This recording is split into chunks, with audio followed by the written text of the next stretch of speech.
Hello दोस्तों, welcome back to your favourite channel forest blasters और मैं हूं आपका होस्ट अभी। ओके जी, आज फॉरेस्ट ब्लास्टर एकेडमी में से ही वीडियो अपलोड कर रहे हैं। एज़ यू नो कि आज हमारा जो है वो बैच स्टार्टिंग है। फिज़िकल क्लास हो चुकी है और ऑनलाइन क्लास अभी होनी है, तो मैंने कहा जी आपको मंडे की वीडियो अपडेट बना दी जाए। तो बहरहाल इट इज़ समथिंग, बहुत सारे लोगों को मुझे ऑनलाइन पे इनकार करना पड़ा जी, उसके लिए माजरत। और ऑन अब जो है वो जो नेक्स्ट बैच है उसकी जो रजिस्ट्रेशंस ओपन हैं फ़िज़िकल और ऑनलाइन के लिए, वो होंगी 15th ऑफ सितंबर से। 15 सितंबर को जो है वो अब नेक्स्ट बैच है, वो प्लान है। तो आपको उसके हिसाब से जो है वो, अब जो लोग भी रजिस्टर होना चाह रहे हैं वो 15 सितंबर वाले बैच के अंदर अपने आप को रजिस्टर कर सकेंगे। तो ये है जी इस टाइम पे करंट सिचुएशन।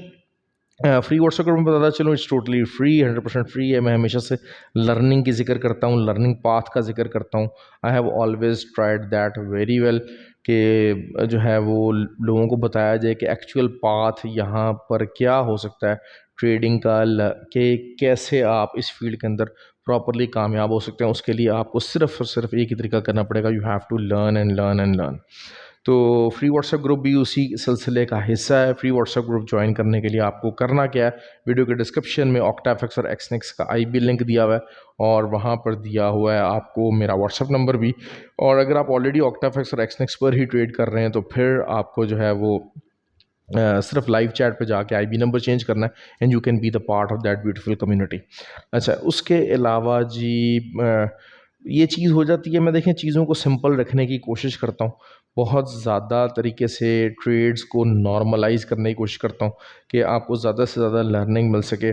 और फंडामेंटल्स मेरा हमेशा से फोकस है कि हम लोग, क्योंकि देखें मोस्ट ऑफ द पीपल जो कि लोग यहाँ पर काम कर रहे हैं उनको फंडामेंटल्स की अलिफ बे नहीं आती। लेकिन क्योंकि फंडामेंटल जो है वो it is something very very technical, और फंडामेंटल्स का क्योंकि पूरी इकोनॉमिक्स है, और फंडामेंटल्स को समझना, उसके इम्पैक्ट को समझना हर इंसान के बस की बात नहीं है। और साइकोलॉजिकल साइड तो है ही है, वो टाइम के साथ साथ बिल्ड होती है। साइकोलॉजी आपको बिल्ड होती है कि ज़ाहिर बात है जो टेक्निकल फील्ड है और फंडामेंटल फील्ड है, जब आपको रिस्पॉन्ड कर रही होती हैं तब चीज़ें क्या दे रही होती हैं। अब बहुत सारे लोग जो हैं वो बनाते हैं, अच्छा मेरी एक आदत है, मैं एक साइड का अपना जो है ना वो विजन बताता हूँ कि जी मार्केट कैन डू दिस। अगर वो कुछ कर सकती है मार्केट, तो फिर जो है वो यही चीज़ होती है कि मैं बताता हूँ कि मैंने ट्रेड किस तरफ लेनी है। मार्केट आपको गलत साबित कर सकती है किसी टाइम भी, लेकिन मेरा हमेशा एक नज़रिया होता है कि जी ये मैं ऐसे ट्रेड इस तरफ लेने लगा हूँ। तो उसमें बहुत सारे लोग क्योंकि बहुत सारे ट्रेड बताते हैं जी, ये रेजिस्टेंस टूट गई तो ऐसे हो जाएगा, ये हो जाएगा, वैसे हो जाएगा। मेरी ये आदत नहीं है, मेरा एक अपना व्यू पॉइंट होता है कि जी मैं ट्रेडिंग ऐसे लूँगा। दूसरा, ये जो चीने मीने ग्रुप हैं 20-30 पिप्स 40 पिप्स हैं, इनका कोई फ़ायदा नहीं है। लॉन्गर टर्म आप कभी भी इन ट्रेडिंग्स जो है ना वो स्केड्यूल्स के साथ, ट्रेडिंग स्ट्रेटजीज़ के साथ कभी कामयाब नहीं हो सकते। उस ट्रेडिंग स्ट्रेटजी को कामयाब करने के लिए आपको प्रॉपर लर्निंग, प्रॉपर गाइडेंस और एक प्रॉपर एसएलटीपी की ज़रूरत होती है। और जब तक आप खुद लर्न नहीं करेंगे, अपनी साइकोलॉजी बिल्ड नहीं करेंगे, कुछ नहीं करेंगे, तब तक नहीं हो सकता। फिर एक और चीज़ मैं हमेशा कहता हूँ, ये जो $200-300 डाल के $250-300 बनाने के ख्वाब होते हैं, ये रियलिस्टिक नहीं है, ये रियलिटी बेस्ड नहीं है। रियलिटी इज़ दिस कि आपका जो रिटर्न ऑन इन्वेस्टमेंट है वो एक रीज़नेबल है, वो वैसा ही है जैसा कि तमाम बिजनेस का होता है। और वही अगर आप उसी को फोकस करते हैं तो you can get the good and the proper results, और लॉन्गर टर्म कामयाब हो सकते हैं आप। लॉन्गर फेजेस के अंदर आपको कामयाबी मिल सकती है just because of that same scenarios. ठीक हो गया जी। तो बात कर लेते हैं जी मंडे की। मंडे को क्या हो सकता है? इस मंथ का आखिरी वीक है, ऑल्दो के 4 डेज़ ही हैं, पूरा वीक नहीं है, लेकिन ये है कि it's very important week, very important closings. Nasdaq से स्टार्ट करते हैं जी। नैस्डैक रात के टाइम पे बुलिश हुआ। नैस्डैक बेसिकली 14,225 के ऊपर क्लोजिंग नहीं आनी चाहिए, सिंपल इज़ दैट। 15,070 की रेजिस्टेंस मौजूद है, वहाँ से आप सेलिंग लीजिए। 14,700 का एरिया सपोर्ट बन रहा है, 2 दफ़ा वहाँ से सपोर्ट उठी है। लेकिन ये कि 950 913 की भी एक सपोर्ट बनती जा रही है 1913 के भी ऊपर क्लोजिंग दी है नास्डैक ने। तो this is something very important actually. उससे नीचे अगर आ जाता है 14,913 से नीचे half an hour 2-3 candles open और क्लोज होती हैं तो फिर 14,700 का आपका टीपी होगा और उस तरफ मार्केट जाएगी। TP1 आपका ये होगा। देखिए वही बात है, 200 पिप्स का टीपी है, कोई छोटा टीपी तो है नहीं। लेकिन यही चीज़ हुआ कि ट्वाइस जो है वो थोड़ा सा इसी एरिया से 14,700 से काफ़ी बड़ी सपोर्ट बनती जा रही है और काफ़ी दफ़ा मार्केट यहाँ से उठी है। पहले ज़ाहिर बात है 14,900 एक 913 जो थी एक सेकेंडरी सपोर्ट थी, वो 2-3 दफ़ा टूटी ज़रूर है, लेकिन अभी भी still in play and it can play a proper role. लेकिन ऊपर से जो रेजिस्टेंस है वो 15,070 और 15,225, ये दो रेजिस्टेंस काफ़ी इंपॉर्टेंट हैं। इसके नीचे मार्केट आनी चाहिए क्योंकि देखें मेरे हिसाब से 15,400 का एक सेकेंडरी टॉप रिजेक्शन लग चुका है। तो अगर तो on the higher time scale अगर 15,400 में मिलता है तो फिर अगर आप उससे भी सेलिंग करते हैं तो फिर नीचे 14,700 ही दोबारा आपका मेन टारगेट होगा। कि अगर थोड़ा सा रिजेक्शन लेके ऊपर की तरफ जो है वो मोमेंटम बरकरार रख के अगर इसको नीचे आना है तब भी ये चीज़ हो सकती है, फिर रेंज फिर उसकी यही चलेगी। लेकिन मेरे नज़दीक जो है वो ये हो सकता है कि कंटिन्यूशन हो जाए और 14,913 से नीचे ही मार्केट डायरेक्ट नीचे चली जाए, 700 तक आ जाए मार्केट और नीचे की रेंज में जो है वो ऑसिलेट कर जाए और फंस जाए।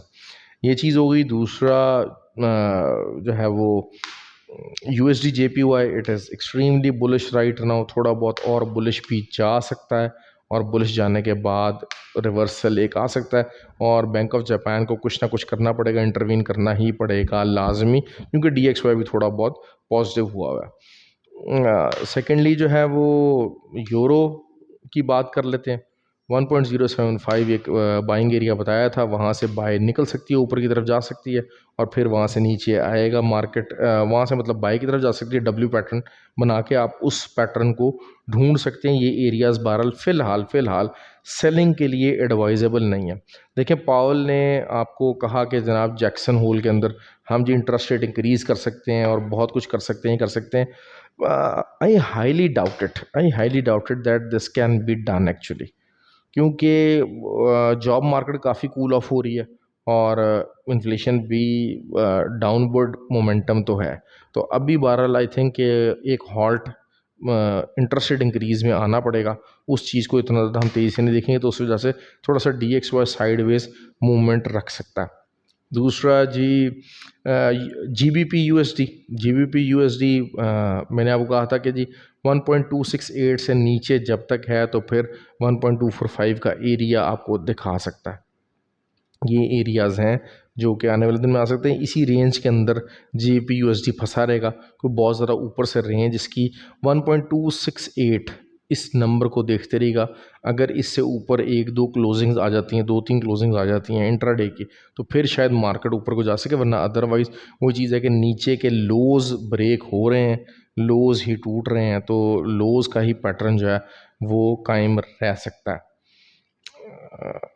फिर ऑयल की बात करते हैं। ऑयल ने काफ़ी बुलिश क्लोजिंग दी और 80.5 80 से ऊपर जो है वो क्लोजिंग दे दी। ऑब्वियसली क्लोजिंग तो ये 79.84 की है, लेकिन स्प्रेड वगैरह डाल के तो 80.5 का नंबर शो हो रहा है, साइकोलॉजिकल नंबर शो हो रहा है। लेकिन थोड़ा बहुत ऊपर जाके अगर 81.6 भी जाता है ऑयल तो फिर अच्छी सेलिंग है, सेलिंग की रेंज है।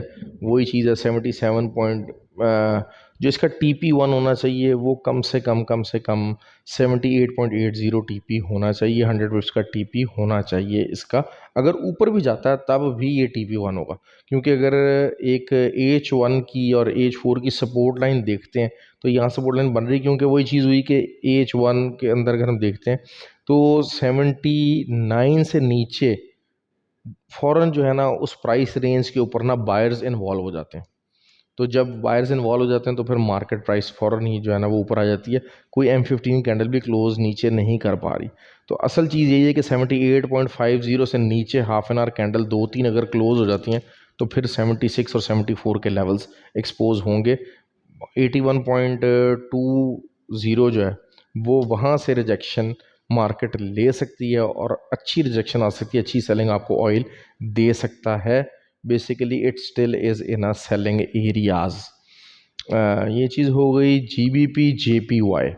GBP JPY थोड़ा सा ऊपर रीबाउंड लेगा, लेकिन overall GBP is under down trend है, डाउन ट्रेंड के अंदर फंसा हुआ है। 180.5 का एरिया ढूंढने की कोशिश करेंगे आने वाले दिनों के अंदर, और मैं बहरहाल जो है वो इन लेवल्स के ऊपर तो किसी सूरत भी बाइंग के हक में नहीं हूँ। इन लेवल्स के ऊपर GBP JPY हो गया, USD JPY होगा, किसी सूरत भी बाइंग का सिनेरियो चाहे वो इंट्राडे के पॉइंट ऑफ व्यू से हो, मैं नहीं लूँगा भाई बाय। ये मेरी अपनी जो है वो असेसमेंट है। अच्छा जी, अब बात कर लेते हैं जी गोल्ड की बुलिश क्लोजिंग थी, लेकिन गोल्ड की पहली सपोर्ट दैट इज़ मॉर्निंग के अंदर जो आपको स्कैल्पिंग करनी है वो करनी पड़ेगी 1910 से लेकर 1914 के दरमियान, 17 के दरमियान। ये आपको स्कैल्पिंग एरिया मिल सकता है। हाँ, अगर डायरेक्ट ऊपर जाती है मार्केट मॉर्निंग होते के साथ ही 1920 तक जाती है, तो फिर आपको सेलिंग मिलेगी 1911 तक, और फिर वहाँ से बाय जाएगा। ठीक है, इन द लॉन्गर रन 1930 का टारगेट देखेंगे। लेकिन अगर 1922 के ऊपर कोई भी H4 कैंडल क्लोज हो जाती है, 1922 के ऊपर कोई भी H4 क्लोज हो जाती है, तो लंबा टारगेट वही है 1932 और 1940। ये एरियाज आते देख रहा हूँ। अच्छा, ऑन द अदर हैंड अगर मार्केट नीचे आती रिजेक्शन लेती है 1907 से लेके 1903, 1907 टू 1903 एक अच्छी सपोर्ट है, क्योंकि देखें फंडामेंटल रीजंस था, सारा कुछ था, पावल की अच्छी तगड़ी स्पीच थी, उसके बावजूद 1902 ब्रेक नहीं हुआ, उस तक मार्केट पहुंच भी नहीं सकी। तो दिस गिव्स एन इंडिकेशन कि हाँ, यहाँ पर सॉलिड किस्म के बायर्स बैठे हुए हैं। तो अगर तो कहीं आपको यहाँ पर मिल जाए तो बहुत अच्छे तरीके से हैवी किस्म की आप बाइंग कर सकते हैं, यू कैन डू दैट ना। लेकिन overall buying trend is intact. 1902 has always been the area. मैं पिछला एक महीना हो गया मैं बार बार 1902 की बात कर रहा हूँ, लेकिन मैं मार्केट 1940 1932 इस तरफ जाते देख रहा हूँ। थोड़ा बहुत आगे पीछे फंसा के ज़रूर जा सकती है, और वहाँ पर जानी चाहिए मार्केट। हाँ, नीचे का आप एसएल दे देंगे 1897 1896 का दे देंगे, क्योंकि देखिए टीपीज बड़े हैं, लेकिन थोड़ा सा वेट कर लीजिए। मार्केट अगर आपको 1907 के ऊपर मिलती है तो फिर तो बहुत अच्छी बात है, 1902 के ऊपर मिल जाती है तो फिर उससे अच्छी बात है। That should be the mindset कि हाँ, जितना नीचे आएगा हमें उतनी तगड़ी और उतनी अच्छी बाइंग मिलेगी। इस माइंडसेट के साथ आप गोल्ड की उसमें बैठेंगे तो फिर मामलात आपके यकीनन बहुत अच्छे चलेंगे। और लंबे टीपी, मैं बार बार लंबे टीपी का जिक्र करता हूँ, और 1922 एक रेजिस्टेंस है, एक अच्छी रेजिस्टेंस है, क्योंकि देखिए 1922 से मार्केट पहले उठी थी और पूरा जो है वो 1980 तक मार्केट गई थी, और फिर वहाँ से रिजेक्शन लेकर आई। तो जो माजी होता है ना, मैं इसलिए कहता हूँ जनरल मेंटेन करें, ताकि आपको पता लग जाता है कि अच्छा यार, यहाँ से मूव उठी है और यहाँ से तकरीबन कोई 600 पिप्स की मूव आई है। तो उन्हीं एरियाज़ को आप मार्क करके रखें, ताकि उन्हीं एरियाज़ के ऊपर जब मार्केट आती है, उनको सपोर्ट रेजिस्टेंस बनाती है, तो फिर आप उसी तरीके से उसको मेजर भी कर सकते हैं, अच्छे तरीके से उसको कर सकते हैं। अब 1922 के नीचे देखें, 1922 के नीचे 2 दफ़ा क्लोजिंग आ चुकी है। अगर 1 से 2 दिन और 1922 की रेजिस्टेंस ब्रेक नहीं होती तो फिर क्लोजिंग की is very important, closing is everything. तो मैं आपको बता दूं बात कि मार्केट हो सकता है कि आपको दोबारा 1890 तक भी नज़र आ जाए। ये चीज़ ध्यान रखिएगा, आने वाले 2 दिन के अंदर 1922 की रेजिस्टेंस ब्रेक होना बहुत ज़्यादा ज़रूरी है, और हो सकता है उस तरह हाई पॉसिबिलिटी कि मंडे को ही ये ब्रेक हो जाए और यहाँ हमें बहुत अच्छा रिजल्ट मिल जाएगा।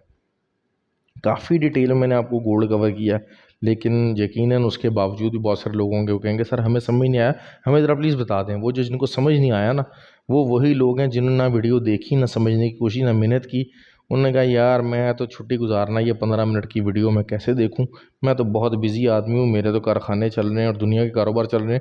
तो मैं तो सिर्फ यही कहूँगा कि जी मुझे SL TP शिपी मिल जाए और मैं अस्सलाम वालेकुम करके डॉलर्स के अंदर खेल लूँ। तो भाई, there is no shortcut to the real success and the real world, always remember that, there is no shortcut. मेहनत को, लर्निंग को, जो आपका ख्याल है यहाँ पर आए हुए लोग बैठे हुए हैं, लोग कराची से, हमारे पास ट्रेनिंग एकेडमी के अंदर कराची से, फैसलाबाद से और भावलपुर से, इधर उधर से लोग आके हमारे पास यहाँ पर होटल्स में रहते हैं, सब कुछ करते हैं, अपना पैसा टाइम लगाते हैं, ट्रैवल करके हमारे पास आते हैं टू गेट समथिंग डिफरेंट, और अल्हम्दुलिल्लाह they do get the result. तो आपको ख्याल है कि वो बंदा और जो एक 15 मिनट की वीडियो भी देखने के लिए तैयार नहीं है, रवादार नहीं है, उनके रिजल्ट्स क्या बराबर होंगे? उनकी एफर्ट और उनकी लर्निंग क्या बराबर होगी? हरगिज़ नहीं होगी, हरगिज़ नहीं होगी। उनका फ्यूचर और ऐसे लोगों का फ्यूचर हमारे क्या इस ट्रेडिंग फील्ड के अंदर एक जैसा होगा? That is not gonna happen. अपने आप से झूठ मत बोला करें, अपने आप से सच बोला करें कि आप एक काम कर रहे हैं लेकिन आप कुछ भी सीखे हुए नहीं हैं। आप एक काम कर रहे हैं लेकिन आपको कख नहीं आता उसमें। ये चीज़ अपने आप को एक्सेप्ट कराया करें कि हाँ, मैं तुक्के मार रहा हूँ, कभी किसी ग्रुप, कभी किधर, कभी कहीं, कभी किसी की उंगली पकड़ के, मुझे कुछ नहीं आता। तो फिर काम करना तो सीख लो या तो छोड़ दो।